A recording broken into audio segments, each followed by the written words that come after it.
যেহেতু আমি বললাম যে আমরা ব্যাপারটা আলোচনা করেছি এবং এই ব্যাপারে চূড়ান্ত সিদ্ধান্তটা জন্য আমাদেরকে একটু ওয়েট করতে হবে। সাকিবের ব্যাপারে কোনো ইনস্ট্রাকশন আসেনি। নির্বাচক মণ্ডলীর একটা বৈঠক ছিল তামিম ইকবালের সঙ্গে। সেই বৈঠকটা খুব সুন্দরভাবে আন্তরিকভাবে হয়েছে।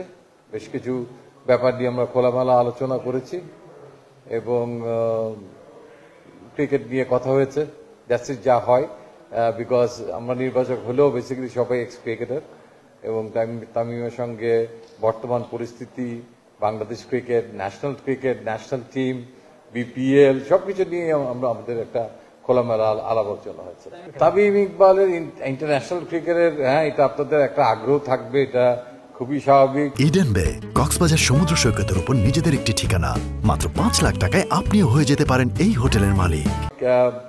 বিকজ এই ব্যাপারটা নিয়ে এর আগেই হয়তো তামিমের সঙ্গে আমাদের আরেকটু আলোচনা হতে পারত।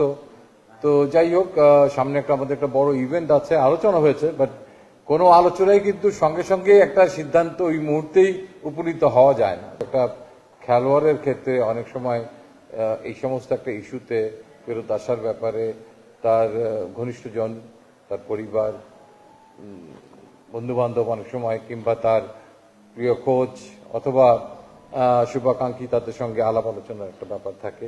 সেক্ষেত্রে একটু সময় নেওয়ার তো ব্যাপার এসেই যায়। তো আমাদের যেহেতু 12 তারিখে দল ঘোষণা করতে হবে, তার আগে আমাদেরকে দলটা দিতে হবে বোর্ডের কাছে। তো আমাদের কাছে মনে হচ্ছে যে সময় আছে, লেট হিম টেক টাইম। তো তাড়াহুড়া করার কিছু নাই। তিনি একটা টুর্নামেন্ট খেলছেন, সো দ্যাট আমাদের প্রাথমিক আলোচনাটা আমরা সেরে নিই। যেহেতু আমি বললাম যে আমরা ব্যাপারটা আলোচনা করেছি এবং এই ব্যাপারে চূড়ান্ত সিদ্ধান্তটা জন্য আমাদেরকে একটু ওয়েট করতে হবে। তো সেই সিদ্ধান্তের জন্য আমরা একটু তামিমকে তো তামিম ইকবালকে তো একটু সময় দিতে হবে। সাকিবের ব্যাপারে কোনো ইনস্ট্রাকশন আসেনি। আমরা জানি যে প্রথম যে পরীক্ষাটা দিল সেখানে তিনি উত্তীর্ণ হতে পারেননি। Unfortunately it's very shocking. আমাকে আরেকটু পরিষ্কার হতে হবে যে তিনি ব্যক্তি পর্যায়ে কিংবা আবার একটা পরীক্ষা অবতীর্ণ ইতিমধ্যে হয়েছেন কিনা, এটা একটু খোঁজ নিয়ে জানতে হবে। আসলে আমরা নির্বাচক মণ্ডলীরা বোর্ডের কাছ থেকে জানতে চেয়েছি যে তিনি আমাদের এই প্রক্রিয়ার জন্য অ্যাভেলেবেল আছেন কিনা।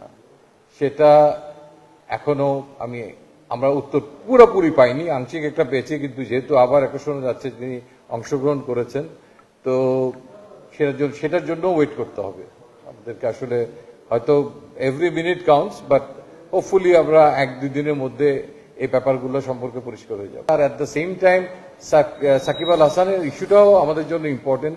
তার জন্য যেহেতু আমাদেরকে অপেক্ষা করতে হচ্ছে এই ব্যাপারটা নিয়ে জন্য, তো কাজেই এখানে সময় আমার মনে কোনো বড় ফ্যাক্টর না। আমরা নির্দিষ্ট সময়ের মধ্যেই আমাদের কাজটা সম্পাদন করতে পারি। আমরা সবাই জানি যে একটা কিছুদিন ধরে তামিম ইকবাল ইন্টারন্যাশনাল ক্রিকেটের সঙ্গে নাই। তো কাজেই একটা মিটিংয়েই এসেই আমরা একদম সব সিদ্ধান্ত ক্লোজ করে ঘোষণা দিয়ে দিলাম, ঠিক সেই অবস্থায় বোধহয় ইস টু আর্লি হয়ে যায়, অনেক বেশি তাড়াহুড়া হয়ে যায়। আসলে কোনো কিছু স্টেবল করে একটা কিছু বলা আমার মনে হয় অনেক যুক্তিসঙ্গত। তামিম ইকবালের মতো খেলোয়াড় যিনি নাকি আপনি এনসিএল খেলছে, আপনাদের মতো যারা প্রশ্নটা করলেন তাদের জন্যই বলছি, বিপিএল খেলছে, সো দ্যাট তার যোগ্যতা নিয়ে কোনো সংশয় নেই।